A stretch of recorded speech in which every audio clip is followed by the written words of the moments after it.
puasa sunnah ini merupakan terang di alam kubur kita nanti.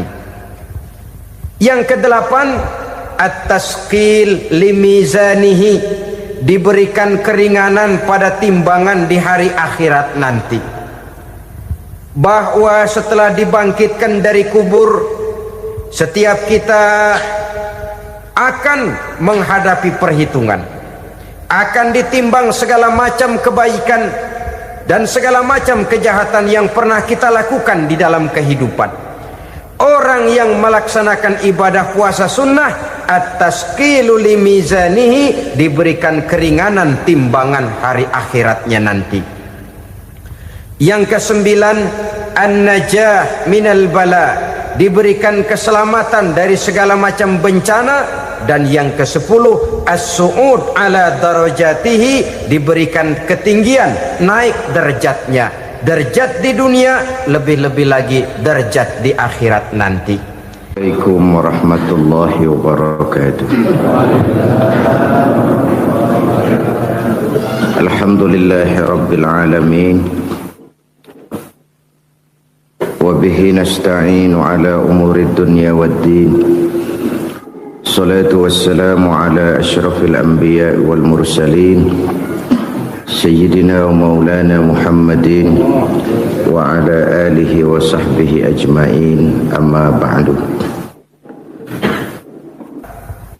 Pada pertemuan kali ini secara khusus kita akan membicarakan tentang puasa ini.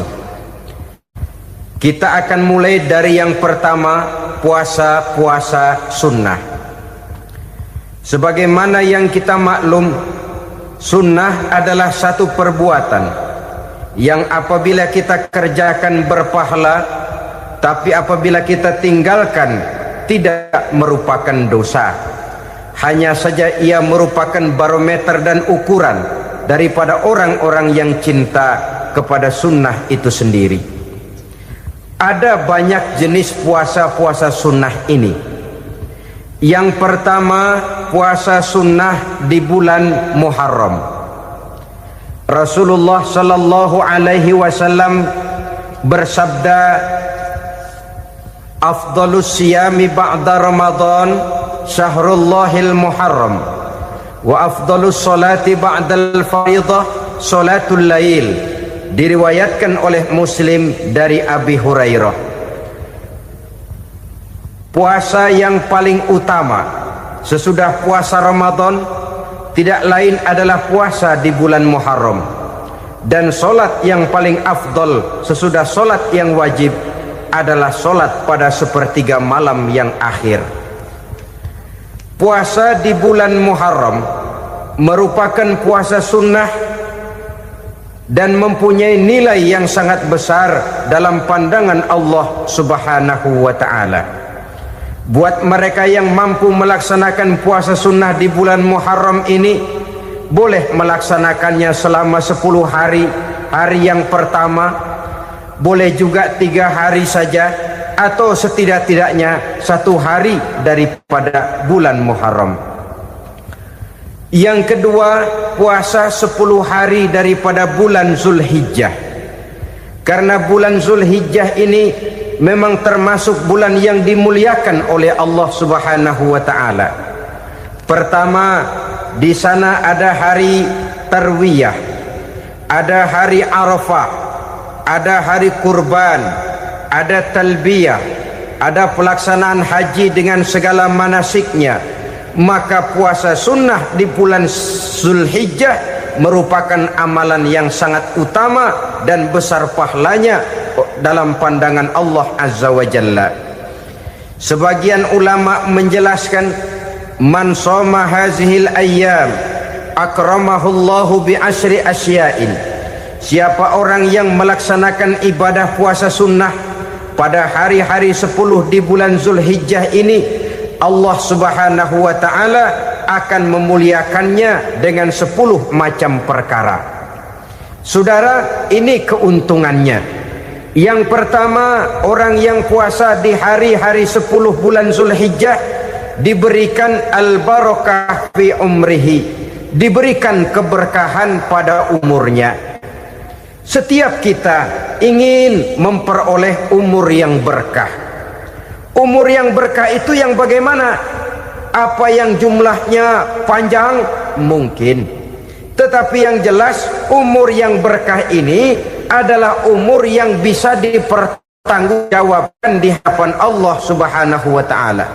Artinya umur yang diisi penuh dengan kebajikan, umur yang diisi dengan segala macam kegiatan ibadah, dan umur yang dengan demikian sungguh pun kita sudah mati, jasad terkubur dalam tanah, nama kita akan tetap hidup, dikenal orang oleh karena kebajikan yang kita kerjakan. Saya kira akan lebih merupakan azab ketimbang nikmat kalau orang diberikan umur panjang tapi hanya untuk menumpuk-numpuk dosa saja. Kan lebih baik mana? Umur pendek banyak pahala, umur panjang banyak dosa. Lebih baik mana? Saya yakin yang paling baik tentu umur panjang banyak pahala. Paling sial umur pendek dosa melulu. Sudah diberikan umur pendek tidak seberapa, dosa berlipat ganda. Itu kalau orang kampung bilang tekor namanya. Rugi. Umur pendek hanya untuk menumpuk-numpuk dosa. Boleh jadi kalau umat-umat zaman dulu, saudara, mereka diberikan umur panjang. Nabi Adam, kita tahu Nabi Adam itu 2000 tahun umurnya. Nabi Nuh 950 tahun. Umatnya ya rata-rata segitu itu.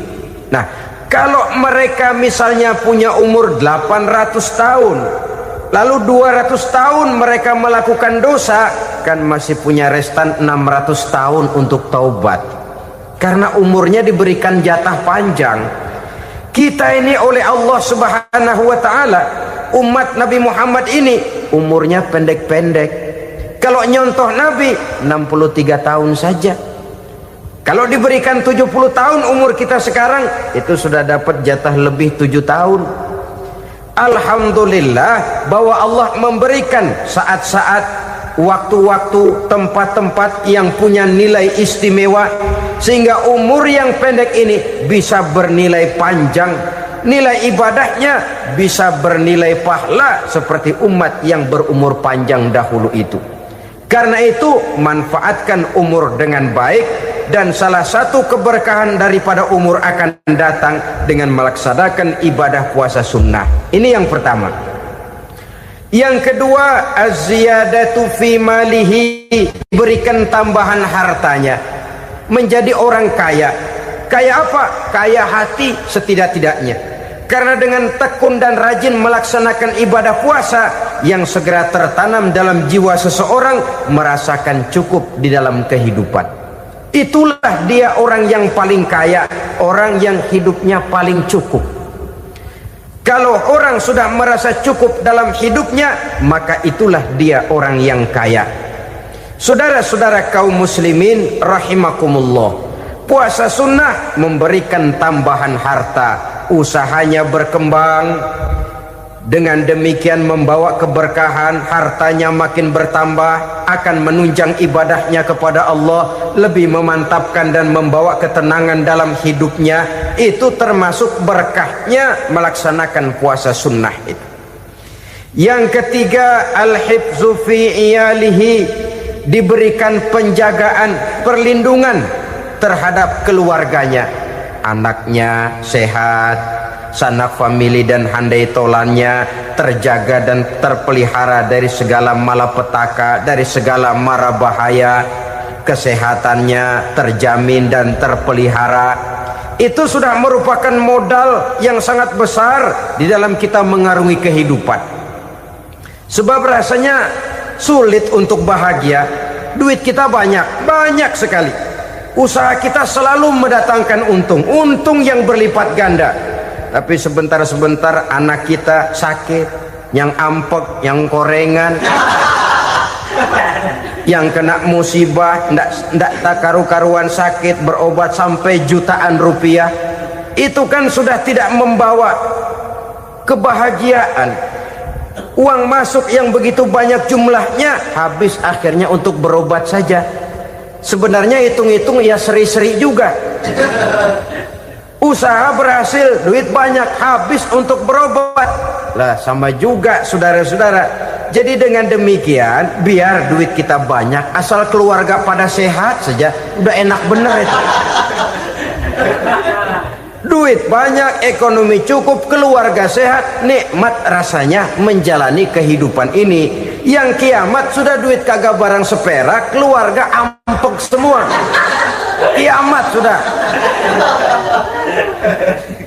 Saudara hadirin yang saya hormati, jadi yang ketiga, Allah memberikan pemeliharaan terhadap keluarganya. Satu kali orang dipelihara Allah, tidak satu kekuatan pun yang bisa mencelakakan. Satu kali orang disengsarakan Allah, tidak satu tenaga pun yang mampu menyelamatkannya. Itulah sebabnya perlindungan Allah, pemeliharaan Allah terhadap diri dan keluarga sangat kita perlukan di dalam kehidupan ini. Dengan melaksanakan ibadah puasa, kita mendekatkan diri kepada Allah. Dengan dekat kepada Allah, maka Allah pun dekat kepada kita. Sehingga dalam hadis qudsi dikatakan, ta'arraf ilallahi firraha ya'rifka fi syiddah. Ingatlah kepada Allah di waktu kamu senang, agar Allah ingat kepada kamu di waktu kamu susah. Yang kita laksanakan kadang-kadang sebaliknya. Waktu susah kita ingat Allah, waktu senang kita lupa Allah. Akhirnya nanti pada waktu kita melarat, kebelangsak, susah dan sebagainya, pertolongan tidak akan datang kepada kita. Benar, ta'aruf ilallah firraha ya'rifka fi syiddah. Ingatlah kepada Allah di waktu kamu susah, ingatlah kepada Allah di waktu kamu senang, agar Allah ingat kepadamu di waktu kamu mendapat kesusahan. Umumnya watak manusia memang kalau sudah dapat susah, ingat kepada Allah. Waktu duduk, waktu berbaring, sambil tidur, dalam segala keadaan Allah disebutnya, Allah dimintakan pertolongannya. Tapi dikala dia berada pada posisi di atas angin, merasa senang, bahagia, Allah terlupakan. Saudara-saudara kaum muslimin, itu yang ketiga. Yang keempat, at-takfiru li sayyiatihi. Orang yang melaksanakan puasa sunnah itu diampuni segala dosa dan kesalahan yang telah dilakukannya. Dan yang kelima, at-tad'ifu li hasanatihi, diberikan balasan yang berlipat ganda dari segala kebaikan yang dikerjakannya. 1 berbalas 7, 7 bisa berbalas 10, 10 masih berbalas 100, masih ditambah dengan wallahu yudha'ifu liman yasha. Allah melipat gandakan pahala orang-orang yang dikehendakinya. Maka carilah satu kebaikan yang apabila kita kerjakan, dosa akan dihapus dan nilai pahalanya menjadi berlipat ganda. Satu kali kita bekerja, 2-3 pulau bisa kita raih dan kita jangkau. Yang keenam, orang yang melaksanakan puasa sunnah di bulan Zulhijjah, at-tashil li sakarati mautihi, diberikan kemudahan pada saat menghadapi sakaratul maut. Maut a mysterious problem. Dia adalah pintu yang setiap orang pasti akan memasukinya. Bahwa mati adalah mati, itu semua kita tahu. Tapi hakikat orang pada saat menghadapi mati itu kan berbeda-beda. Ada yang matinya itu gampang sekali, persis orang tidur saja, tidak nampak gelisah, tidak bikin susah yang hidup, tidak gelimpangan di tempat tidur, persis seperti orang mau tidur saja. Ada yang sulit sekali menghadapi sakaratul maut, gelimpangan di tempat tidur, bikin bingung orang yang nunggu. Kadang-kadang seperti kerbau digorok lehernya. Saudara-saudara, sulit menghadapi sakaratul maut. Oleh karena itu Rasulullah sallallahu alaihi wasallam sering beliau itu kalau berdoa membaca Allahumma hawin alayya fi sakaratil maut. ya Allah, mudahkan saya di dalam menghadapi sakaratul maut. Rasulullah saja, saudara, orang yang ibadahnya paling banyak, orang yang hatinya paling bersih, orang yang akhlaknya paling luhur, masih berdoa semacam ini. Mohon dimudahkan oleh Allah agar mudah menghadapi sakaratul maut. Apalagi kita, terus terang kita ini paling-paling kelas muhtalid, bangsa ama pahala mau ama dosa doyan. Lebih perlu lagi menghadapi sakaratul maut, sehingga apabila malaikat maut datang menjemput nyawa kita, dimudahkan, jangan dibikin sulit, supaya mudah. Jadilah orang baik-baik. Biasanya kalau banyak yang mati, malaikat maut juga kali main-mainin dulu tuh orang, utak-atik, ditakut-takutin dan segala macam. Saudara hadirin yang saya hormati, maka menghadapi sakaratul maut ini merupakan kunci. Apakah seseorang bisa husnul khatimah atau bisa su'ul khatimah? Salah satu jalan untuk memudahkan diri menghadapi sakaratul maut, melaksanakan puasa sunnah di bulan Zulhijjah ini. Yang ketujuh, ad-diya'u li zulumati qabrihi, diberikan terang di alam kuburnya. Kubur, saudara tahu, saudara tentu sering lihat orang dimasukkan ke liang lahat, ditutup dengan papan, dinding ari kata kita di kampung, lalu diuruk lagi dengan tanah. Dalamnya liang lahat, gelapnya liang lahat, gelapnya diuruk dengan tanah, gelapnya di dalam kubur, tiga gelap yang menjadi satu. Bapak moyangnya gelap.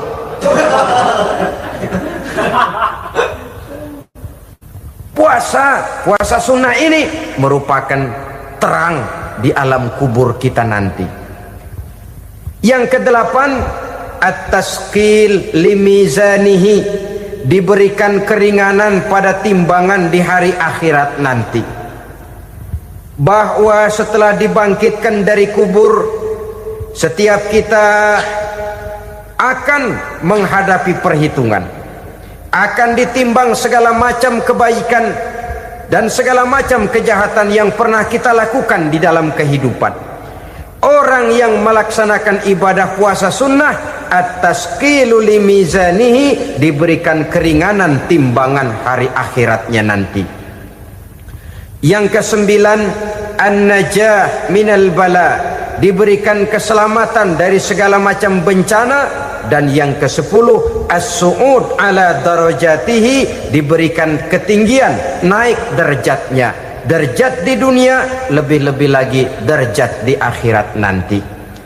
Ini keutamaan yang diberikan Allah Subhanahu wa ta'ala kepada mereka yang melaksanakan ibadah puasa 10 hari di bulan Zulhijjah menurut penjelasan sebagian dari para ulama kita. Jadi setelah puasa Muharram ada lagi puasa Zulhijjah. Kemudian puasa sunnah yang ketiga, puasa sunnah pada hari Senin dan hari Kamis. Apa sumber hukumnya? Diriwayatkan oleh Imam Muslim dari Abi Qatadah, Rasulullah Shallallahu Alaihi Wasallam ditanya tentang puasa pada hari Senin. Kenapa Rasul melakukan itu? Beliau menjawab, zalika yaumu wulidtu fihi wa yaumu bu'istu au unzila alayya fihi. Hari Senin itu adalah hari di mana aku dilahirkan dan hari di mana aku dibangkitkan. Wahyu pertama turun kepadaku pun pada hari itu. Maka sunnah melaksanakan puasa pada hari itu. Adapun hari Kamis, ada hadis yang diriwayatkan oleh Imam Turmuzi dari Abi Hurairah, Nabi bersabda, tu'radul a'malu yaumul isnaini wal khamisi fa uhibbu an yu'radu amali wa ana sha'im. Disetor amal setiap manusia pada hari Senin dan pada hari Kamis. Maka aku ingin, kata Nabi, agar pada saat amalku disetor itu aku sedang puasa. Jadi malaikat itu menurut riwayat ini mencatat dan menyetorkan catatan amalan seseorang pada hari Senin, hari Kamis. Tiap hari Senin amalan kita disetor oleh malaikat. Catatan terakhir tentu yang sedang kita kerjakan, sehingga yang masuk daftar, saya tinggalkan orang ini, dia sedang puasa, karena naik catatan amalnya pada hari Senin. Kamis diangkat lagi, catatan paling akhir, saya tinggalkan orang ini, dia sedang puasa. Itu makna fa uhibbu ayyurada amali wa ana shaim. Aku senang kalau pada saat amalku disetor, catatan paling akhir aku lagi puasa. Satu keistimewaan. Alangkah celaka tiap amalan disetor kita sedang berbuat jahat. Senin, Kemis, teler, mabok, judi. Tiap amalan disetor, catatan akhirnya saya tinggalkan si fulan lagi teler. Laporan Senin. Kemis laporan lagi, saya tinggalkan si fulan lagi mirit kartu. Saudara hadirin yang saya muliakan, alangkah jeleknya catatan kita. Oleh karena itu sunnah puasa pada hari Senin dan hari Kamis. Ini amalan sunnah, saudara-saudara. Dan oleh karena ini amalan sunnah, sebagian ulama memberikan penjelasan, walaupun lupa niat, kalau sudah malam itu lupa niat, boleh niatnya sudah siang puasa sunnah ini, dengan catatan dari pagi belum makan apa-apa. Malam saudara lupa, tahu-tahu ingat ini hari Senin, dah jam 10, niatlah jam 10 itu, sah puasanya asal dari pagi belum makan apa-apa. Tapi kalau sudah dapat 2 piring baru niat jam 10, itu lain, ngojek namanya.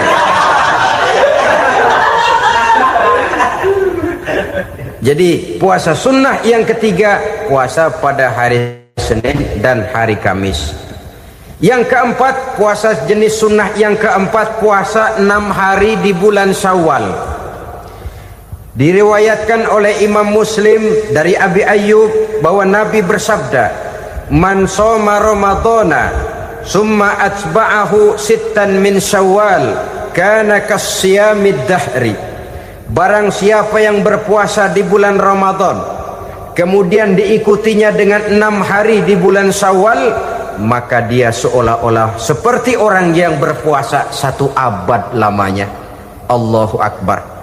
Demikian besar keuntungannya. 6 hari di bulan Syawal sama dengan orang yang berpuasa 1 abad lamanya.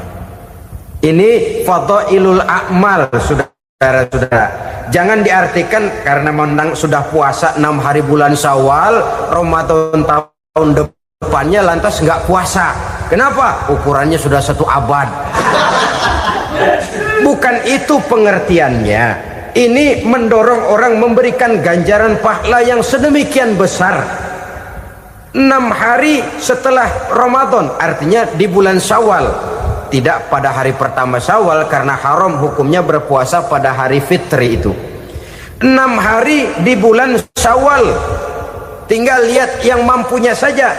Boleh berurutan, boleh tidak berselang-seling, boleh, asal saja jumlahnya 6 hari selama masih bulan Syawal itu.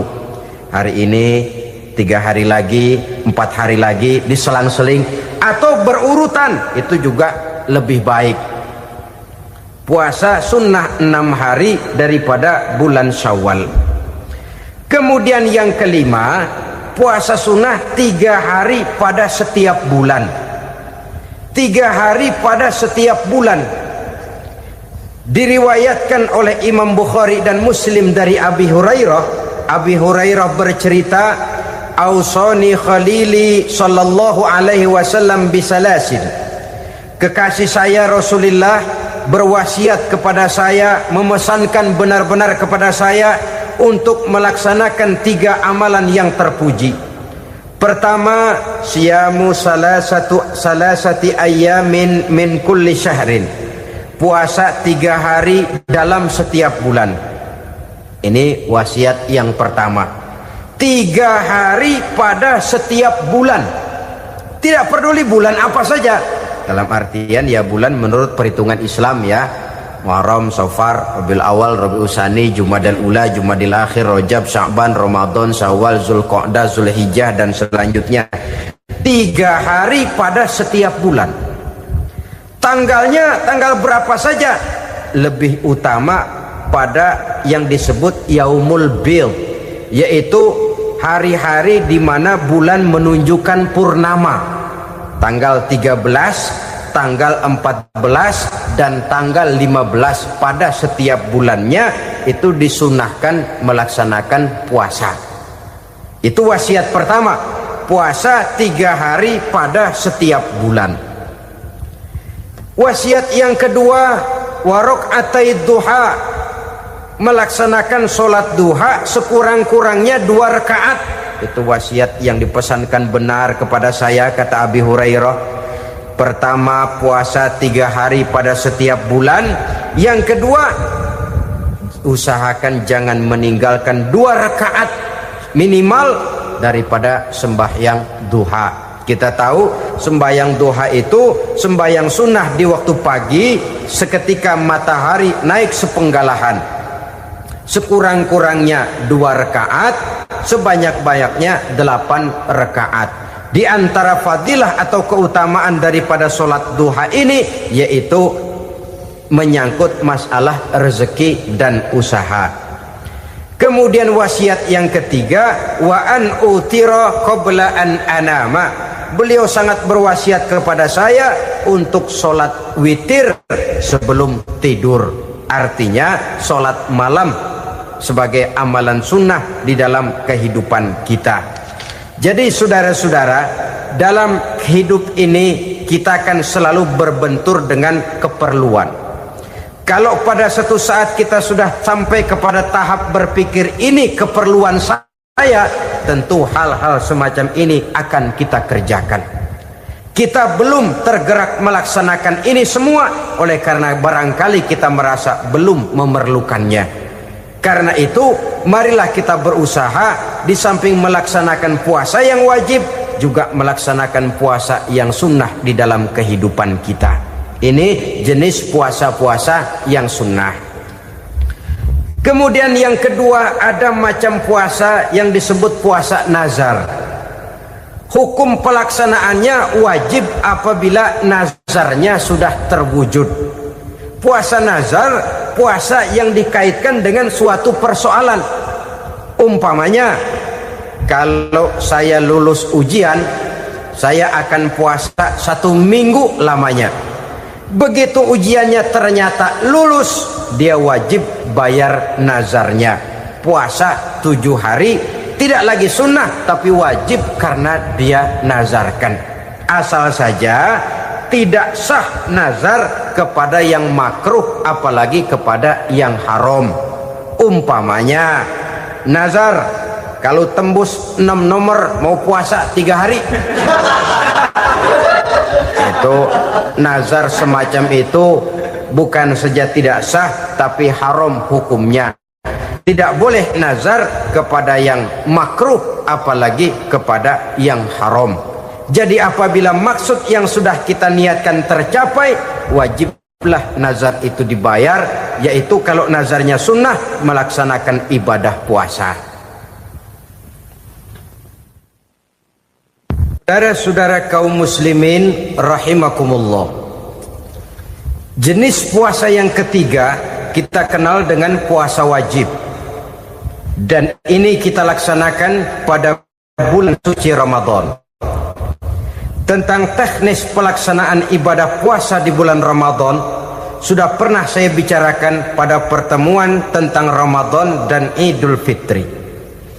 Pada kesempatan ini saya hanya ingin mengajak bahwa di dalam melaksanakan ibadah puasa Ramadan ini, marilah kita mengadakan evaluasi. Kenapa demikian?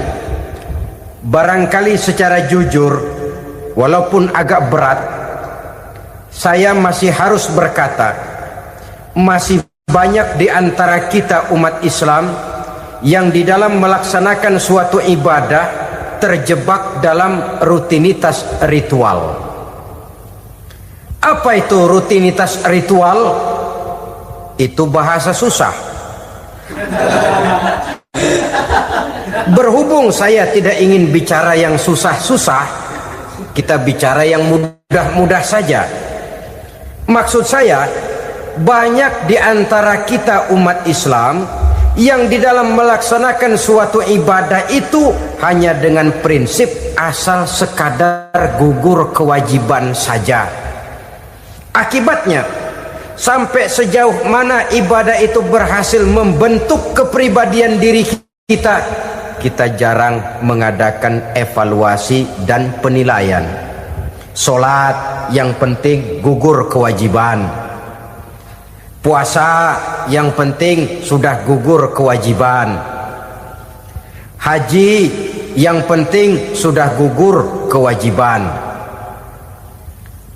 Maka jangan heran kalau itu yang jadi prinsip, ibadah lantas tidak punya dampak dalam membentuk kepribadian diri. Banyak orang yang rajin sholat tapi munkarnya jalan terus. Sampai kadang-kadang kita bingung, yang sembahyang dia, yang nyolong dia. Puasanya kelihatannya tekun tapi tidak punya kepekaan sosial. Sama yatim piatu bersifat masa bodoh, sama fakir miskin malah gemes. Tidak lantas tumbuh kepekaan sosial walaupun dia sudah ikut merasakan tidak enaknya lapar dan haus. Ada juga yang sudah haji 4-5 kali mondar-mandir Jakarta Mekah, tapi gaya hidupnya tetap seperti katak di kolong tempurung, picik, sempit pandangan, dangkal hati, tidak terbuka walaupun sudah melihat Islam dalam skala internasional. Yang dia lihat, yang dia saksikan, yang dia pandang tidak sanggup menggugah dan mengubah jiwanya, tidak bisa mewarnai pandangan hidupnya. Inilah akibatnya kalau ibadah hanya dikerjakan dengan prinsip asal sekadar gugur kewajiban. Hasilnya yaitu tadi, hajinya cuma menang topi putih sama serban. Sholatnya cuma prinsip asal gugur kewajiban. Begitu juga puasanya, begitu juga zakatnya dan ibadah-ibadah lainnya. Bukan tanpa satu maksud. Jikalau Allah Subhanahu wa taala memerintahkan kita melaksanakan ibadah puasa di bulan suci Ramadan, bahkan maksud itu sangat pada penghujung ayat yang memerintahkan kita puasa. Ya ayyuhallazina amanu kutiba alaikumus syiyam kama kutiba alal ladzina min qablikum la'allakum tattaqun. Orang yang beriman diwajibkan atas kamu berpuasa, telah diwajibkan juga kepada orang-orang yang sebelum kamu, la'allakum tattaqun, agar kamu dengan puasa itu menjadi manusia yang bertakwa kepada Allah Subhanahu wa taala. Dengan kata lain, berhasil atau tidak puasa Ramadan kita ini akan nampak takwa kita meningkat atau tidak setelah kita melaksanakan ibadah puasa. Sehingga kalau orang mengatakan Ramadan itu merupakan month of training, bulan latihan, keluar latihan tentu harus semakin naik dan baik gaya kehidupan kita. Jadi tujuan utama daripada pelaksanaan ibadah puasa adalah untuk membentuk manusia yang bertakwa. Nah, takwa itu kata Imam Qusairi hurufnya ada 4. Ta, qaf, wawu, ya. Masing-masing huruf ini simbol dari pribadi orang yang bertakwa, bina dan dibentuk oleh pelaksanaan puasanya. Mari kita lihat. Huruf ta adalah lambang dari sifat tawadhu, rendah hati. Orang yang bertakwa, orang yang tidak mempunyai sifat sombong. Puasa menanamkan kita kesadaran terhadap kelemahan, terhadap keterbatasan, terhadap segala ketidakmampuan yang kita miliki. Ya Allah, baru sehari nggak kena makan, nggak kena minum, sudah begini lemesnya. Puasa memang, kalau pagi orang masih sehat, masih terdorong oleh sahur, siang masih lumayan, tapi zuhur ke atas biasanya mulai sikap lemah manusiawi, keterbatasan kekuatan biologis itu mulai nampak. Dari sini tanam satu kesadaran, kalau begitu apa yang mau disembuhkan di hadapan Allah? Kaya, siapa sih orang paling kaya? Ilmu, siapa sih orang paling pintar? Pangkat, siapa sih orang paling tinggi jabatannya? Dari sifat semacam ini lahir introspeksi, rasa mawas diri, timbul sifat tawaduknya, rendah hatinya, tidak melonjak menjadi angku dan sombong lantaran sedikit kemampuan dan kekuatan yang dimilikinya. Lalu untuk sikap yang lebih jauh, terwujudlah, terbentuklah apa yang dinamakan stabilitas temperatur batin. Orang tetap konstan menjaga nilai-nilai idealisme yang pernah dimilikinya. Dia mulai dengan adil, dia berjalan tetap dengan keadilan, dan dia berakhir juga tetap dalam keadilan. Jangan mulainya adil, tengahnya setengah adil, di akhirnya malah zolim sama sekali. Ini tidak punya stabilitas temperatur batin. Kan banyak orang begitu toh. Mulanya benar, belakangan mau benar sendiri. Mulanya sudah rela berkorban buat kepentingan orang banyak, belakangan malah selalu mengorbankan kepentingan orang banyak. Waktu di bawah rajin baca ayat kursi, dapat kursi lupa ayat. Stabilitas temperatur batin tertipu oleh perasaan seolah-olah situasi dan kondisi sudah serba memungkinkan, sudah serba menguntungkan. Orang yang dibentuk pribadinya oleh pelaksanaan ibadah puasa, dia sadar apapun keberhasilannya, apapun kedudukannya, apapun nilai kekayaannya, itu cuma sebagian kecil sekali dari apa yang ada pada zat Allah Subhanahu wa ta'ala. Hati tidak takabur, sesuai dengan namanya takabur dari kalimat takabbaro ya takabbaru, membesar-besarkan diri. Orang yang suka membesar-besarkan diri, orang yang tidak yakin bahwa dirinya orang besar, lalu dibesar-besarkan dirinya. Sebenarnya itu sudah satu sikap di mana dia tidak percaya kepada diri sendiri. Dirinya sebenarnya bukan apa-apa, cuma ingin dianggap besar, lalu dibesar-besarkan. Takabbur namanya. Puasa sekali lagi melatih kita menanamkan kesadaran akan kelemahan dan keterbatasan kita sebagai makhluk. Itu sikap tawadu. Fir'aun, saudara tahu Fir'aun, lama-lama dia jadi raja, lupa diri dan lupa daratan, melonjak menjadi angku dan sombong sampai kepada puncak kekurang ajarannya, memproklamirkan dirinya menjadi Tuhan. Hitler juga begitu. Pendeknya, orang manakala tidak ada kesadaran tentang dari mana segalanya berasal dan kemana segalanya akan kembali, dia mudah out of control.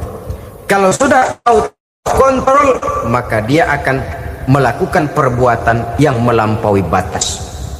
Itu yang pertama. Jadi orang takwa, orang yang rendah hati, salah satu tujuan daripada pelaksanaan ibadah puasa menanamkan sikap rendah hati. Dari sikap rendah hati ini yang timbul lalu apa? Kepekaan sosial. Kalau saya puasa, saya sudah merasakan bagaimana tidak enaknya lapar. Saya sudah merasakan bagaimana tidak enaknya haus. Tapi bagaimanapun, saya lapar cuma sebentar, saya haus cuma sebentar. Selesai maghrib, lapar saya hilang, haus saya hilang. Bagaimana yatim piatu, orang-orang tua jompo yang perlu santunan, orang-orang miskin yang terkapar di kolong-kolong jembatan, yang tiap hari merasakan perasaan seperti ini tanpa tahu kapan hidup dan nasibnya akan berubah. Tidur beratapkan langit, berselimut koran. Kalau demikian, saya ini beruntung. Kalau demikian, apa yang bisa saya lakukan untuk mereka? Kepekaan sosial ini lalu timbul dalam apa yang orang sekarang namakan solidaritas, kesetiakawanan sosial. Hidup tidak hanya untuk kepentingan diri dan perutnya sendiri saja, tapi mau menolong, mau membantu orang yang memang memerlukan bantuan dan pertolongan itu sendiri.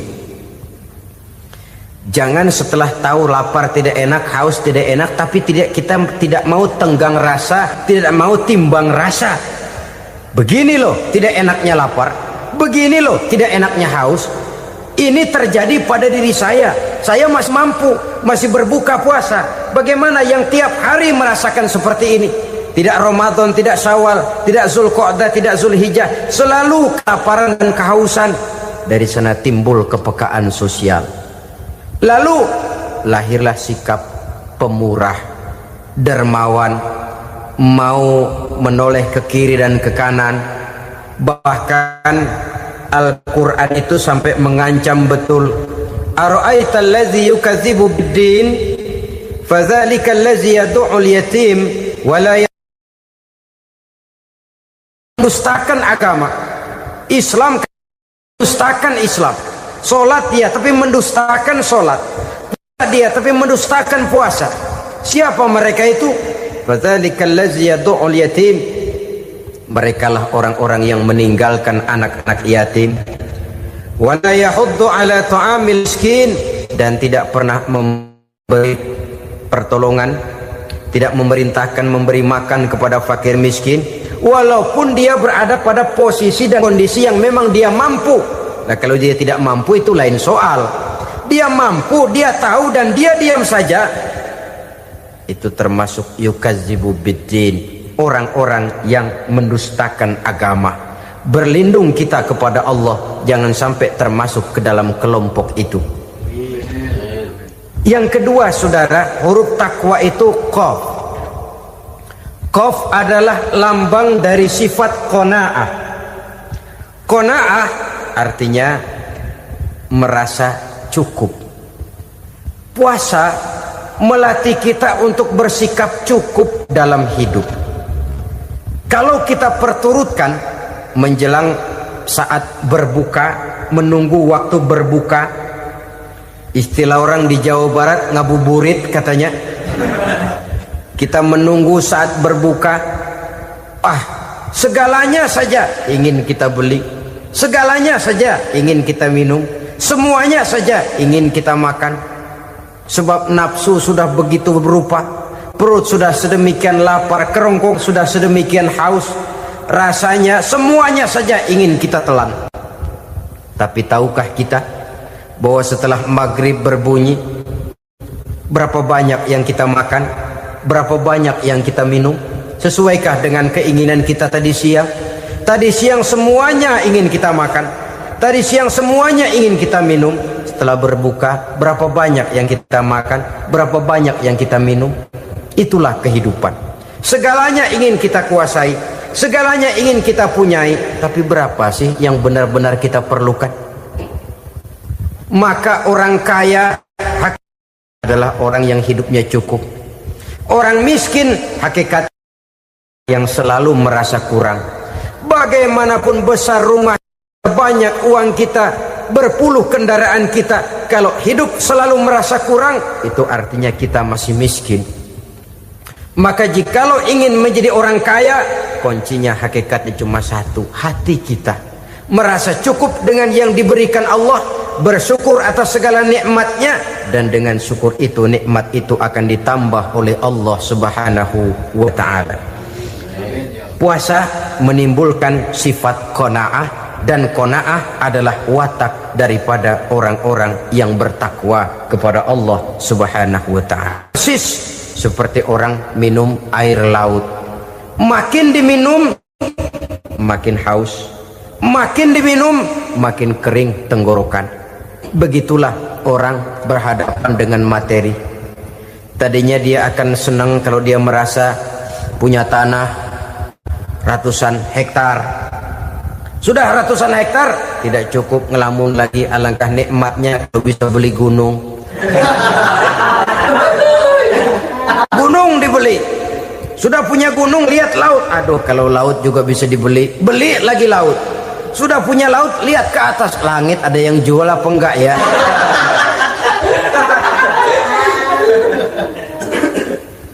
seperti orang berhadapan dengan air laut yang makin diminum makin membuat kita haus dan makin kering tenggorokan ini. Maka itu harus dihentikan. Sikap untuk menghentikan itu tidak lain adalah dengan sifat qanaah itu tadi, merasa cukup dengan apa yang diberikan Allah, mensyukuri nikmatnya. Itu yang kedua. Yang ketiga, pada kalimat takwa ada huruf wawu. Wawu adalah simbol dari sifat wara dengan ain. Wara, orang yang terpelihara dirinya baik dari yang syubhat, lebih-lebih dari yang haram. Syubhat, saudara tahu, barang yang remeng-remeng.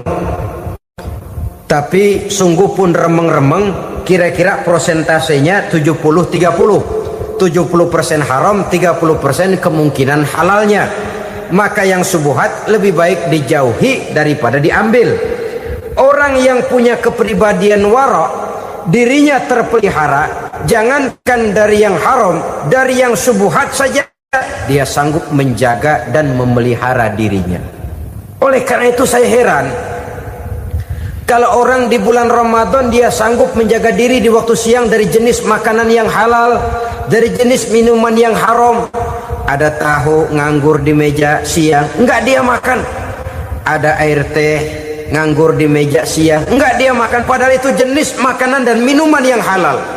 Tapi ketika datang maghrib, dia berbuka dengan makanan yang dibeli dari uang yang dihasilkan dengan cara yang haram. Bukankah itu sesuatu yang terbalik? Bukankah dengan demikian sudah tidak lagi menimbulkan sikap yang bisa memelihara dan menjaga kepribadian diri?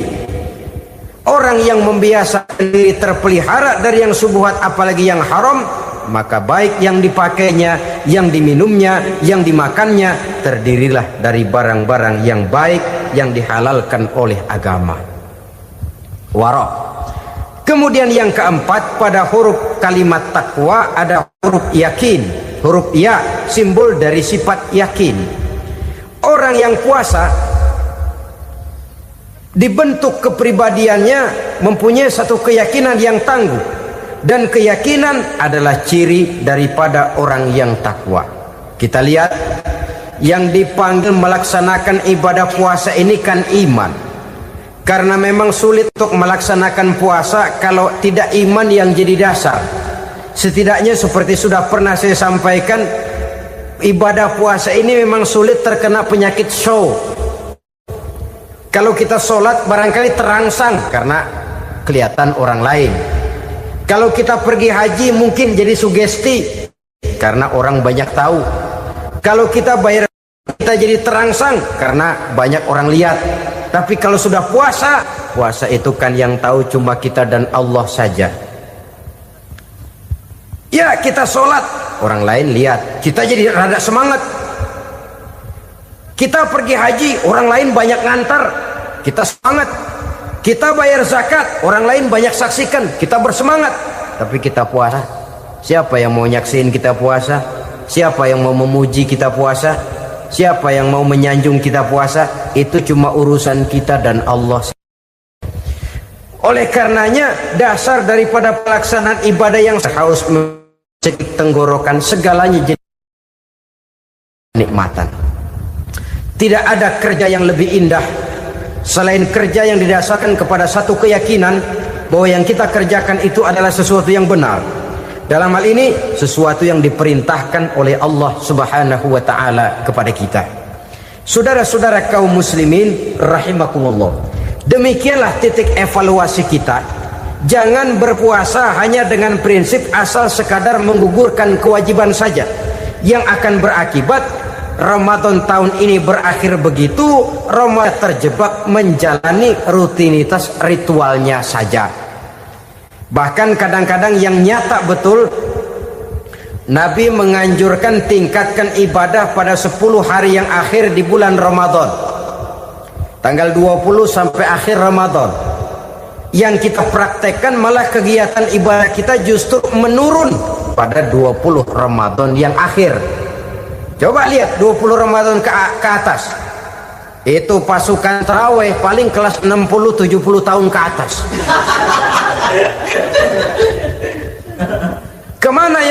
sudah berpikir menghadapi lebaran, berpikir pulang mudik, berpikir macam-macam. Akibatnya konsentrasi ibadah lalu buyar. Dianjurkan Rasul, tingkatkan ibadah pada 10 hari yang terakhir.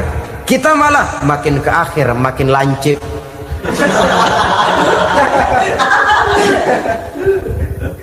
Saudara-saudara kaum muslimin rahimakumullah, kita terjebak oleh sesuatu yang sementara, oleh sesuatu yang bersifat kulit, lalu meninggalkan isinya. Padahal jikalau kita tidak mengisi Ramadan dengan kegiatan ibadah, berarti kita tidak keluar dari Ramadan dengan jiwa yang baru yang sudah ditempa oleh pengalaman ibadah di bulan Ramadan. Artinya kita tidak kembali kepada fitrah, kesucian seperti saat kita dilahirkan. Lalu kalau kita tidak kembali kepada fitrah, apa yang mau kita rayakan pada Idul Fitri itu? Di mana letak kegembiraan kita? Di mana letak kebahagiaan hati? Kembalikah kita kepada fitrah? Tidak. Benarkah puasa yang kita kerjakan? Kelihatannya juga tidak. Adakah dampak dari pelaksanaan ibadah dalam pribadi kita? Tidak. Kadang-kadang Ramadan selesai malah teriak merdeka.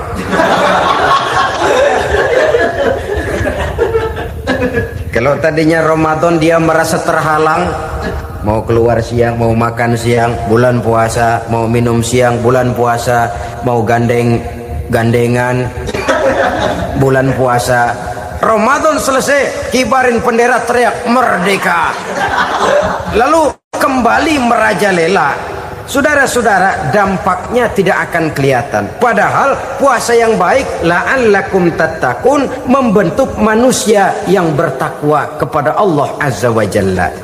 Nah, sekarang apa kemudahan dan keistimewaan yang akan diberikan Allah kepada mereka yang sampai kepada tingkat takwa ini?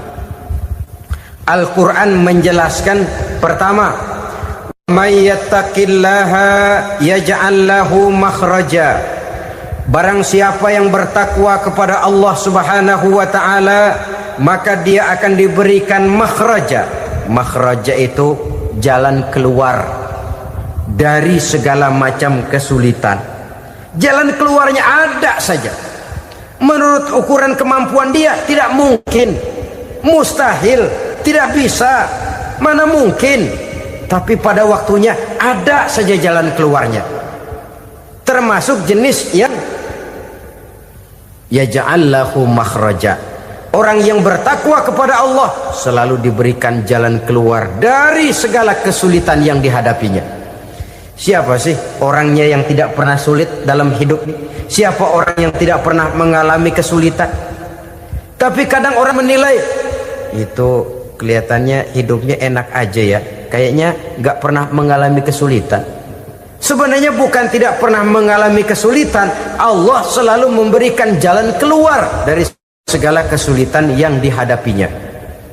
Lah kalau Allah yang memberikan jalan keluar, tentu sangat mudah sekali. Orang yang bertakwa diberikan jalan keluar dari segala macam kesulitan. Satu.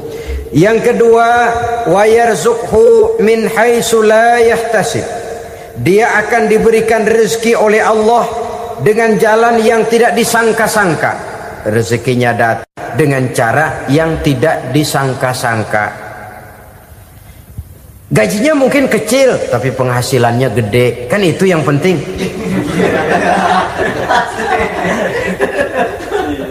Gaji dan penghasilan kan lain tuh. Boleh jadi gaji kecil, asal penghasilan gede, kan nikmat hidup itu. Nah, penghasilan ini ada yang bisa kita perkirakan. Bisa kita perkirakan. Misalnya gaji itu tadi. Kalau saya kerja, gaji saya begini. Ada rezeki yang masuk min haitsu la yahtasib. Tidak kita sangka-sangka, tidak kita duga-duga, tahu-tahu ada saja rezeki. Datang orang bawa persoalan yang mendatangkan hasil.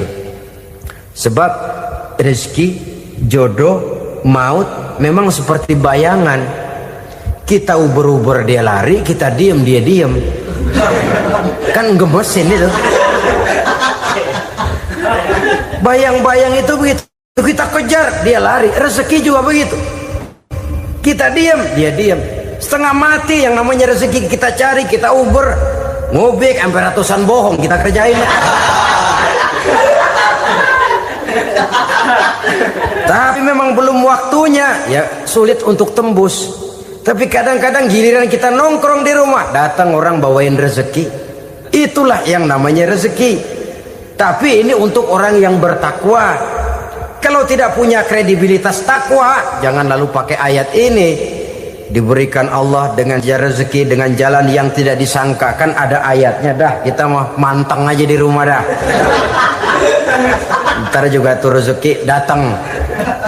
Ini fasilitas yang diberikan kepada orang yang wa may yattaqillah, bertakwa kepada Allah, yarzuqhu min haitsu la yahtasib, diberikan rezeki dengan cara yang tidak disangka-sangkanya. Maka kadar ketakwaan jangan membuat kita buruk sangka. Tuh orang ya nggak kemana-mana, duitnya ada aja.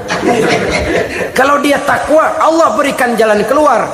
Yang lantas ngelihat kiai orangnya ahli ibadah, ilmunya tinggi, akhlaknya luar biasa, takwanya tinggi, rezekinya lancar, lalu husnuzon nih kiai nggak kemana-mana, duitnya banyak, miara tuyul kali ini. Itu termasuk jaminan Allah yang masuk kategori min haitsu la yahtasib. Yang ketiga, yaj'al lahu min amrihi yusra, dimudahkan segala urusannya, dimudahkan segala urusannya. Kemudian yang keempat, yukaffir anhu sayyiatihi wa yu'azzim lahu ajra, diampuni segala kesalahannya dan dibesarkan pahala kebaikan yang dikerjakannya. Maka mudah-mudahan puasa yang kita kerjakan mengantarkan kita kepada ketakwaan kepada Allah, dan takwa membuka janji Allah kepada kita di dalam kehidupan ini. Inilah saya percaya kepada sesuatu yang saya mengerti, sesuatu yang boleh dipelajari sejak TK sampai perguruan tinggi, sejak anak-anak sampai kakek nenek. Saya bukan percaya kepada sesuatu yang saya tidak mengerti tapi yang harus saya percaya. Saya justru percaya kepada sesuatu yang memang saya mengerti. Saudara-saudara, demikianlah bahwa Tuhan dalam Islam adalah Tuhan yang terbuka, rasional, boleh dipelajari sejak kakek-kakek sampai anak-anak, sejak TK sampai kepada perguruan tinggi. Lalu yang kedua, masih menurut kata dia, saya adalah pengagum Amerika, dia bilang. Sebagai penegak hak-hak asasi manusia, sebagai pahlawan demokrasi yang pagi-pagi sudah mencanangkan di dalam dia punya Declaration of Independence bahwa semua manusia dilahirkan sama, all men are created equal. Saya kagum dengan itu. Sampai pada satu saat, menurut cerita dia, saya berada di New York, saya mau masuk sebuah restoran, saya tertegun ketika saya akan masuk. Di pintu restoran itu tertulis white only, white only, hanya melayani kulit putih. Artinya sing kulite ireng minggir. Saya gelo, saya nelongso, bahasa Inggrisnya. Katanya all men are created equal, semua manusia dilahirkan sama. Lah ini kok tegel-tegele, kok sampai hati bikin tulisan hanya melayani kulit putih. Sampai saya melihat dalam Islam ini betapa si kulit putih dan si kulit hitam duduk saling berdampingan. Masjid menjadi simbol semangat kebersamaan mereka. Siapapun masuk masjid buka sepatu. Di sana mereka menghadap ke arah yang sama, menyembah Allah Tuhan yang sama, mengikuti cara Rasul yang sama, melakukan gerak yang sama, membaca bacaan yang sama, dengan bahasa yang sama. Persaudaraan seperti inilah yang lama saya dambakan. Ini kenapa saya memilih Islam. Saudara-saudara kaum muslimin, saya ingin menggunakan cerita ini sebagai pengantar bahwa salah satu misi Islam memang membebaskan manusia dari ras diskriminasi. Nabi menyatakan, innallaha la yanzuru ila suwarikum wa amwalikum, walakin yanzuru ila qulubikum wa a'malikum. Sungguh Allah tidak melihat tampangmu, Allah tidak melihat potonganmu, Allah juga tidak melihat hartamu. Yang Allah lihat adalah hati dan amal perbuatanmu. Islam membebaskan manusia dari ras diskriminasi.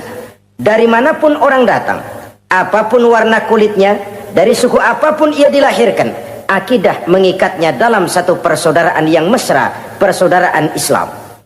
Nilai manusia dengan demikian bergantung kepada ketakwaannya. Takwa, seperti kita tahu, adalah bahasa Quran yang sudah menjadi bahasa kita.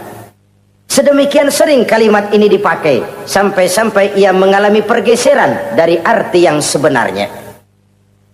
Takwa, sejauh yang kita baca dari peninggalan para ulama kita, mempunyai konotasi imtithalul awamir wajtinabun nawahi, melaksanakan seluruh yang diperintah Allah dan meninggalkan semua yang dilarangnya. Apa perbedaan prinsipnya? Kalau melaksanakan perintah itu sesuai dengan kemampuan, tapi menjauhi larangan itu mutlak. Enak kalau ada ayat jauhilah larangan Allah semampu kamu, enak. Yang semampu kita itu melaksanakan perintah, tapi kalau sudah meninggalkan larangan mutlak, jauhi, tinggalkan. Disitulah nilai ketakwaan seseorang. Ini kan enggak, karena takwa digunakan oleh semua orang, akhirnya artinya bergeser. Semua ngomong takwa. Pejabat kalau dilantik bertakwa, bertakwa, bertakwa, sampai membleh bertakwa. Setelah pelantikan mata takwa ngalor dia ngidul. Harus dikembalikan kepada pengertian asalnya. Takwa itu adalah komitmen seseorang kepada perintah Allah dan komitmen meninggalkan yang dilarangnya sesuai dengan kemampuan. Di situ nilai manusia dalam pandangan Allah. Yang tadi Nabi katakan, Allah nggak lihat potongan kita, Allah nggak lihat harta kita. Yang Allah lihat adalah hati dan amal perbuatan, dan itulah takwa itu. Maha benar Allah dengan firman-Nya yang menyatakan, inna akramakum indallahi atqakum. Yang paling mulia di antara kamu dalam pandangan Allah adalah orang yang paling bertakwa kepadanya. Sering sekali sekarang ini kalimat agama digunakan untuk maksud yang tidak sama dengan maksud agama. Ya contoh kalimat takwa ini. Atau misalnya kita baca iklan, telah berpulang ke rahmatullah dengan tenang. Kalau dengan tenangnya sih boleh dah, mana ada orang mati kelojotan. Tenang. Tapi ke rahmatullah. Rahmatullah itu kan artinya kasih sayang Allah. Kasih sayang Allah itu kan surga. Kalau bajingan mati, enggak ke rahmatullah pulangnya. Kalau mau jujur mestinya telah pulang ke neraka. Kalau mau jujur, kalau mau pakai bahasa netral sopan, telah berpulang.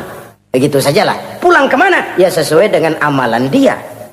Tapi kita kadang salah kaprah menggunakan kalimat rahmatullah untuk yang tidak baik. Termasuk di dalamnya penggunaan kalimat takwa ini. Padahal disinilah nilai manusia dalam pandangan Allah. Kalau manusia dinilai dari potongannya, oh bintang film nomor 1 masuk surga. Kalau manusia dinilai dari hartanya, konglomerat nomor 1, kita mau belakangan buncit banget gitu. Allah maha benar. Yang paling mulia di antara kamu dalam pandangan Allah yang paling bertakwa kepadanya. Nah, apa sih sifat-sifat orang takwa itu? Ini yang akan kita bicarakan pada pertemuan kali ini. Berangkat dari surah Al-Baqarah ayat 3 sampai dengan ayat 5, kita akan melihat 5 tanda orang-orang takwa itu. Apa dia? Pertama, allazina yu'minuna bil ghaib. Orang yang bertakwa adalah orang yang beriman kepada hal-hal yang gaib. Kita tahu bahwa yang ada ini kan cuma 2 saja pada hakikatnya. Pertama Allah dan yang kedua alam. Allah adalah apa yang selain alam. Yang selain alam itu ya Allah namanya. Allah itu bukan alam dan alam bukannya Allah. Allah disebut Khalik, alam disebut makhluk. Kemudian alam ini kan ada 2 macam. Ada alam nyata, ada alam gaib. Ada alam syahadah, ada alam gaib. Alam nyata kita sebut dengan alam fisika, dan alam gaib kita namakan dengan alam metafisika. Termasuk dalam alam gaib ini kita wajib beriman. Akhirat, alam gaib, kita percaya akhirat itu ada. Alam kubur, alam gaib, kita yakini keberadaannya. Malaikat, alam gaib. Jin, alam gaib. Setan, genderuwo, memedi, kuntilanak, tuyul. Kita percaya kepada iblis, percaya bahwa iblis itu ada. Kita percaya kepada malaikat, percaya bahwa malaikat itu ada. Dan kepercayaan ini sudah nature. Kalau kita lihat dalam dunia animisme, Orang dahulu menyembah pohon sebenarnya kan karena dia percaya bahwa pohon punya kekuatan. Kekuatan itu yang disembah untuk mengharap manfaatnya atau terhindar dari bahaya yang bisa ditimbulkannya. Orang menyembah api karena percaya di balik api itu ada kekuatan. Orang menyembah lautan begitu, orang menyembah gunung begitu. Nah, Islam mengarahkan ini kepada hal-hal yang lebih konkret. Percaya kepada alam gaib. Bahwa di balik alam nyata ini ada alam yang tidak nyata. Apakah itu namanya akhirat, alam barzah, malaikat, jin, itu semua termasuk di dalam alam yang gaib. Orang yang bertakwa, alladzina yu'minuna bil ghaib. Dia percaya kepada yang gaib-gaib itu. Percaya tentang adanya. Bukan percaya kepada iblis lalu ngikutin si iblis, bukan. Kita percaya yang namanya iblis itu ada. Setan itu ada, jin itu ada, malaikat itu ada, alam kubur itu ada. Sebagai makhluk yang diciptakan oleh Allah dan Allah sebagai khalik. Baik alam syahadah, baik alam gaib, penciptanya tetap Allah Subhanahu wa ta'ala. Allah menciptakan siang, Allah ciptakan malam, Allah ciptakan yang baik, Allah ciptakan yang tidak baik. Apa perlunya? Ada manfaatnya untuk keseimbangan dalam alam ini. Manusia kan diberikan kebebasan. Bahwa segala sesuatu sudah ditentukan Allah memang, tapi kan tidak diberitahukan ke kita. Alam naj'al lahu 'ainaini wa lisana wa syafatain. Bukankah kami berikan kamu dua mata, dua telinga, lidah? Bukankah kami berikan kamu kemampuan untuk berpikir? Kami berikan tunjukkan dua jalan yang baik, yang tidak baik. Kira-kira, manusia, ini jalan kebaikan, akhirnya akan sampai ke surga. Ini jalan kejahatan, akhirnya akan sampai ke neraka. Silakan kamu memilih. Agar kamu tidak salah pilih, kami berikan otak. Kami turunkan Rasul, kami turunkan wahyu, kami turunkan agama. Kalau sudah semikian komplitnya, masih salah pilih juga, emang dasar rezeki bonyok. Dikasih otak, diturunkan Nabi dan Rasul, diturunkan wahyu, ditunjukkan jalan kebenaran. Malahan kata Imam Mustafa Al-Maraghi, Allah memberikan petunjuk kepada kita itu bertahap. Pertama diberikan yang namanya hidayatul ilham, insting. Insting ini tingkatan dasar yang sangat diperlukan oleh manusia. Kita bisa lapar, kita bisa sedih, kita bisa gembira, kita bisa nangis, kita bisa ketawa. Nggak ada yang ngajarin. Belum pernah saya melihat ada kursus ketawa. Belum pernah. Belum pernah ada akademi pertangisan. Enggak ada. Itu insting yang kita bawa sejak lahir. Dan anehnya ketawa tiap orang nggak sama, nangis tiap orang nggak sama. Itu insting. Bayangin kalau itu nggak ada. Kita nggak bisa sedih, nggak bisa gembira, kita nggak bisa ketawa, nggak bisa nangis. Polos hidup ini. Kayak boneka. Nggak ada insting. Nah, ini juga diberikan kepada binatang. Binatang kan cuma instingnya insting rendah. Binatang marah bisa marah. Tapi perasaan mulia binatang nggak punya. Kepengen dipuji, kan kagak ada binatang. Dia cuma punya perasaan-perasaan rendah. Marah. Pengen tahu kebo kita sodok. Marah dia. Perasaan rendah. Lapar, binatang punya. Kenyang, binatang punya. Tapi perasaan tinggi, binatang nggak punya. Kepengen hidup lebih baik, nggak ada. Kepengen hidup terhormat, nggak ada. Senang kalau dipuji, nggak ada. Coba dah kebo kita puji habis-habisan, diam aja dia. Waduh, lu bukan main hebat bener. Ya tetap aja kebo. Atau kita caci maki, nggak bakal dia marah. Ini perasaan tinggi, ingin lebih baik, ingin lebih terhormat, senang kalau dipuji, marah kalau dicaci. Itu perasaan tinggi yang hanya diberikan kepada manusia. Manusia dipuji senang, dicaci marah. Orang kita puji walaupun wah kamu hebat bener, walaupun dia bilang kamu bisa aja, tapi kupingnya tetap aja mekar.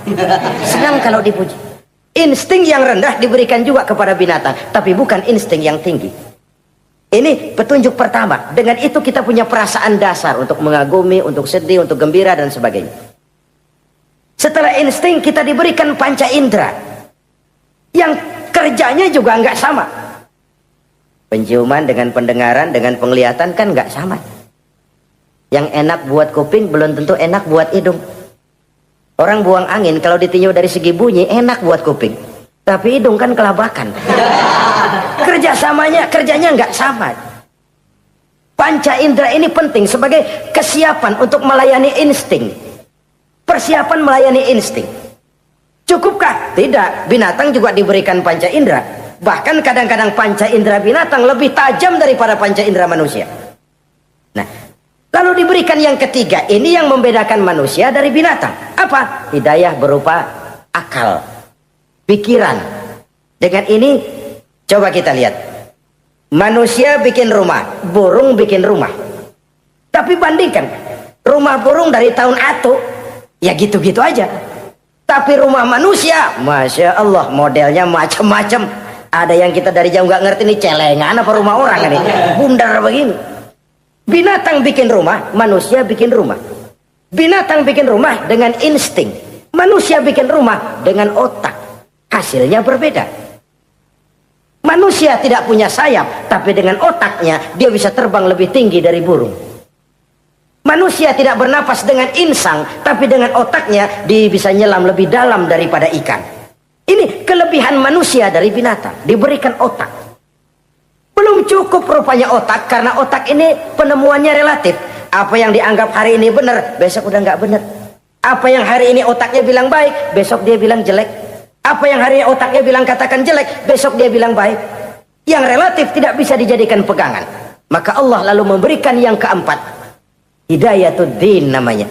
Petunjuk berupa agama. Diberikan insting, diberikan panca indera, diberikan otak, lalu diberikan agama. Turun para rasul yang 25 itu yang merupakan mata rantai yang berkaitan. Tidak terpisah. Misi samawi, semuanya sama bersumber dari Allah yang satu itu. Setelah agama datang, masih ada yang lebih penting. Apa? Hidayah yang disebut taufik. Persesuaian kehendak antara kita dengan Allah. Kalau taufik tidak datang, kalau taufik tidak dapat, Kan'an saja anak Nabi Nuh kufur. Anak Nabi tidak dapat taufik namanya itu. Agama turun, bapaknya Nabi. Bapaknya Nabi. Azar, ayahnya Nabi Allah Ibrahim, tidak mendapat taufik. Lalu Abu Jahal, Abu Lahab, pamannya Nabi, tidak mendapat taufik. Lalu istrinya Nabi Lut tidak mendapat taufik. Bayangkan ini, anak Nabi, paman Nabi, bapak Nabi, istri Nabi. Taufik inilah yang hak prerogatif Allah. Insting semua dikasih, panca indera semua dikasih, otak semua dikasih, agama kepada semua diturunkan. Tapi taufik ini hak prerogatif Allah. Lah kita ini bersyukur, ponakan Nabi aja bukan dapat taufik. Tidak sekedar mendengar Islam, mendengar agama, tapi mengikuti agama itu sendiri. Inilah institusi-institusi yang diberikan Allah kepada kita.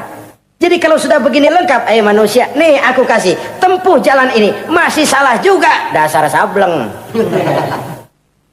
Pantas kalau Allah mengadili.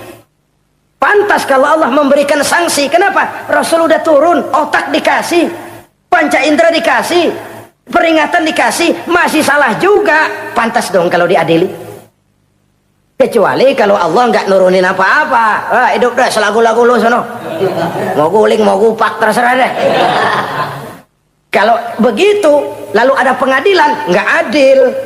Ini institusinya lengkap kok. Pantas kalau Allah mengadakan pengadilan di akhirat. Pantas kalau Allah meminta kita pertanggungan jawab. Komplit begini rupa. Nah, termasuk di dalamnya kita percaya kepada yang gaib ini. Bahwa ada yang tidak nyata di balik yang nyata ini. Ada yang kita percaya kebaikannya. Ada yang kita percaya sekedar percaya saja. Kayak setan, iblis, kita percaya adanya. Tapi kan gak wajib ngikutin. Termasuk mempelajari ilmu-ilmunya setan, ilmu-ilmunya iblis. Tenung, santet, nujum-nujuman, ramal-ramalan, itu kan ilmu-ilmunya setan, ilmu-ilmunya iblis. Belajar saja pun jangan, belajar saja pun nggak boleh, apalagi sampai mengamalkannya. Karena tatkala kita belajar apalagi mengamalkan, kita sudah bersekutu dengan setan dan iblis. Nauzubillah summa nauzubillah. Ini yang pertama. Jadi orang yang bertakwa itu sifatnya yang pertama, dia percaya kepada yang gaib. Di balik yang nyata ada yang tidak nyata. Lah, saudara-saudara, jangankan yang alam seperti ini ya, alam kubur, alam akhirat. Masih di alam nyata ini saja ada sesuatu yang hanya kita bisa rasakan tapi nggak bisa kita lihat, nggak bisa kita pegang. Contohnya angin. Ada tuh, kita rasain tapi kan nggak bisa kita pegang. Bentuknya bagaimana kita nggak tahu. Wah, merah pak, kenapa? Buktinya dikerok. Itu mah merah kerokan, bukan warna angin merah. Sesuatu yang ada tapi hanya bisa kita rasakan. Pedas, makan cabai pedas. Pedas itu ada, tapi kan abstrak. Mana sih pedasnya? Nggak bisa kita pegang, nggak bisa kita lihat, tapi kita rasain. Oh, itu yang hijau mah cabai mang. Pedasnya mana pedasnya? Sesuatu yang cuma ada rasa, tanpa bentuk, tanpa bisa kita jamah. Ini satu langkah untuk mengantar kita memahami yang gaib, yang masih dalam alam nyata saja. Ada sesuatu yang kita cuma merasakan adanya, tapi kita nggak bisa lihat, kita nggak bisa pegang. Makanya ada orang tanya, Pak, itu kalau orang mati dibacain Fatihah di sono apa pahalanya nyampe tuh? Saya jawab, kalau ente nggak percaya mati dulu dah. Mati dulu, bacain Fatihah, tungguin di sono. Kalau nggak nyampe balik lagi kemari. Long bagaimana hal-hal yang kayak begitu? Wong sholat saja kita nggak tahu sholat kita diterima atau tidak oleh Allah. Kita puasa, kita hanya melaksanakan. Allah mau terima apa tidak kita nggak tahu. Itu yang nyata-nyata, apalagi sudah berkaitan dengan hal-hal yang gaib. Ini sifat yang pertama, orang yang bertakwa, alladzina yu'minuna bil ghaib, dia percaya kepada yang gaib. Alam kubur itu ada, alam akhirat ada, malaikat ada, jin ada, surga ada, neraka ada, dan lain sebagainya. Satu. Yang kedua, orang yang bertakwa itu wa yuqimunas shalah. Setelah percaya kepada yang gaib, mereka juga mendirikan sholat. Nah, mari kita lihat ayatnya. Selalu yang berkaitan dengan sholat itu kalimatnya yuqimunas shalah. Mendirikan sholat. Bukan mengerjakan. Gak ada ayat i'malis sholah, if'alis sholah, kerjakan sholat. Gak ada. Selalu aqimis sholah, dirikan sholat. Kenapa? Kata para ulama, kalimat mendirikan ini mengandung makna istimrar, mengandung arti kontinuitas, ada kelanjutan. Mendirikan sholat artinya mengerjakan sholat dengan betul. Selesai sholat, ajaran sholat diterjemahkan dalam kehidupan. Itu artinya mendirikan sholat. Nah, kalau dilihat dari sisi ini, banyak di antara kita yang sudah mengerjakan sholat tapi belum mendirikan sholat. Sebab mendirikan istimrar, ada kesinambungan. Selesai sholat, ajaran sholat diterjemahkan di tengah-tengah kehidupan bermasyarakat. Sehingga sholatnya punya refleksi, sholatnya punya bias dalam membentuk kepribadian dirinya. Ini kadang-kadang rancu. Yang sembahyang dia, yang nyolong dia. Yang baca Quran dia, yang fitnah orang dia. Yang sedekah dia, yang nyolong dia juga. Ansip bingung bagaimana mutusinnya. Kalau mendirikan sholat mengandung arti kesinambungan, selesai sholat, ajaran sholat diterjemahkan dalam kehidupan. Apa? Banyak tentunya. Misalnya sholat melahirkan sikap rendah hati, melahirkan keikhlasan, melahirkan sifat jujur, melahirkan sifat disiplin, dan lain sebagainya. Dan itu diterjemahkan dalam kehidupan. Kita lihat, ini anggota badan kita yang paling terhormatkan kepala. Kalau bercanda sama teman, dipegang tangan, kita masih senyum. Dipegang kaki, kita masih senyum. Tapi kalau pala dikeplakin, jengkel bukan main. Kenapa? Al-Mukarram itu adanya di sini. Otak. Di kepala. Tapi kepala yang kita hormati ini, ketika sujud di hadapan Allah, sama rendahnya dengan telapak kaki kita. Allahu Akbar. Yang besar cuma Allah. Manusia, kepala sama rendah dengan telapak kaki. Kesadaran ini membias, selesai sholat, kembali ke masyarakat, sombongnya hilang. Apalagi ikhlas. Sholat itu kan lillahi ta'ala. Orang mau puji apa tidak, enggak soal. Orang mau bilang ini, mau bilang itu, soal lain. Yang penting ini saya kerjakan lillahi ta'ala, karena Allah saja, bukan karena yang lain. Disiplin. Sehari semalam 5 kali kita lapor kepada Sang Maha Komandan. Bagaimana tidak akan tercegah dari perbuatan yang keji dan munkar? Seorang prajurit saja, kalau sehari semalam 5 kali dia lapor kepada komandannya, saya yakin dia tidak akan sempat melaporkan yang tidak baik. Pantas kalau Al-Quran memberikan jaminan, solat mampu mencegah manusia dari perbuatan yang keji dan munkar. Masih ada yang tanya, Pak, katanya sembahyang mencegah orang berbuat jahat. Iya, teman saya kok sembahyang nyolong ayam. Bagus, sembahyang nyolong ayam. Coba nggak sembahyang, nyolong motor. Gedean lagi yang dicolong. Dan sebenarnya itu bukan jawaban, itu cuma logika saja. Yang benar adalah solatnya belum berfungsi. Dia baru mengerjakan solat, belum mendirikan solat. Inilah yang kalau kita jujur mau bicara, inilah problem kita sekarang ini. Mengislamkan orang Islam. Bagaimana dari mengerjakan solat kita menjadi mendirikan solat. Agar solat itu membuahkan hasil berupa pembentukan kepribadian di tengah-tengah kehidupan sosial kemasyarakatan. Kalau tidak, ya sekedar terjebak kepada rutinitas. Pergi haji begitu, pulang haji bikin gila. Masuk Ramadan begitu, selesai Ramadan ya tetap begitu. Ibadah tidak memberikan bias dalam pembentukan pribadi.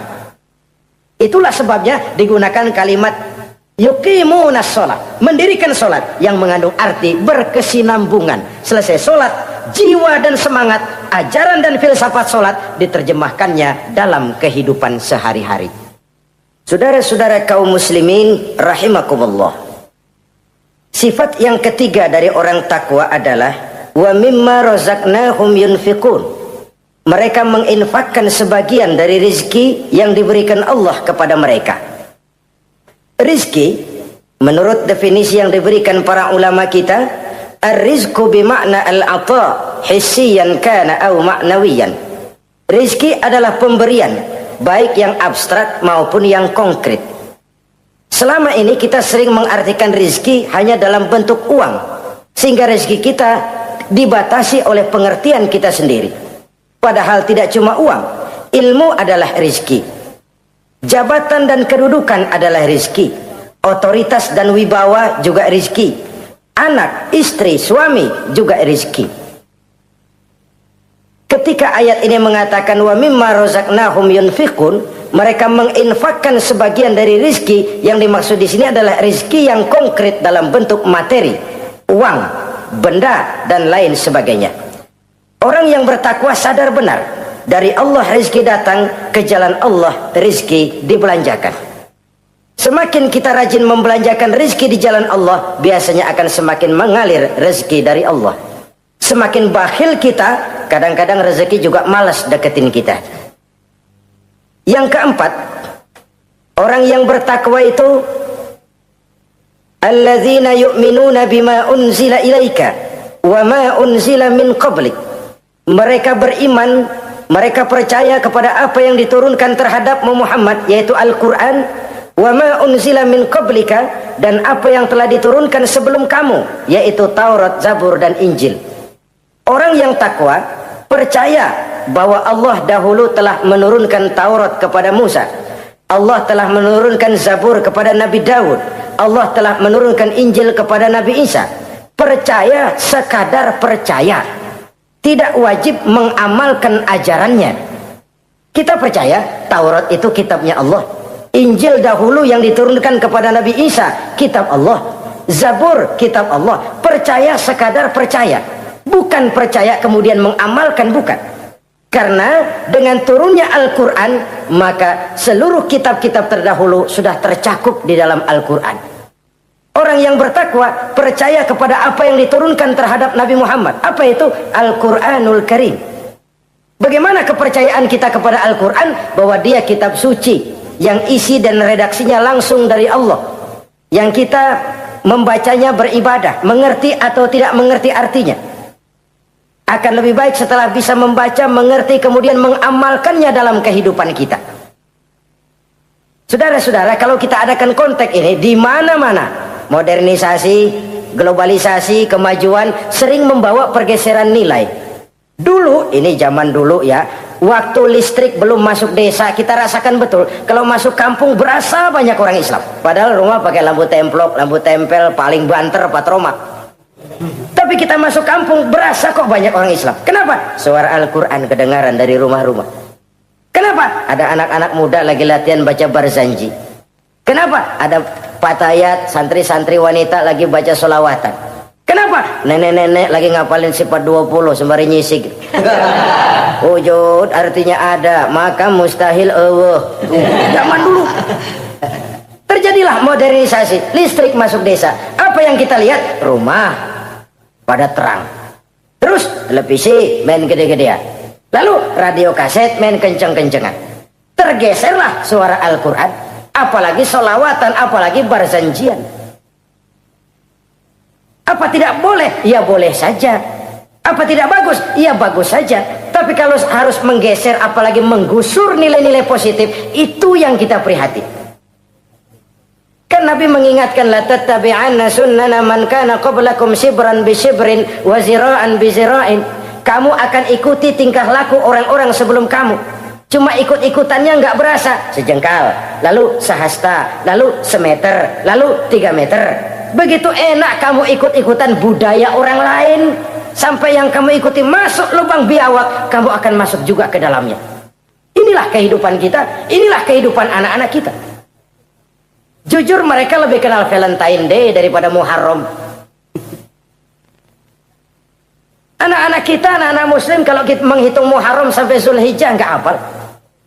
Kalau Januari sampai Desember, anak-anak kita bangun tidur hafal. Muharram sampai Zulhijjah, jangan anaknya, bapaknya keder.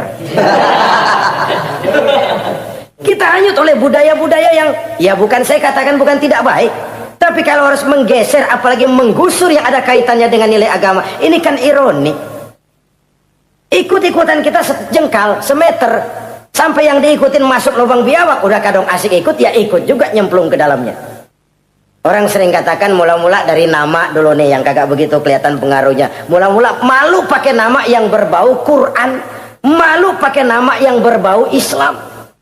Dari nama nanti dia pindah ke pakaian, dari pakaian dia pindah ke pergaulan.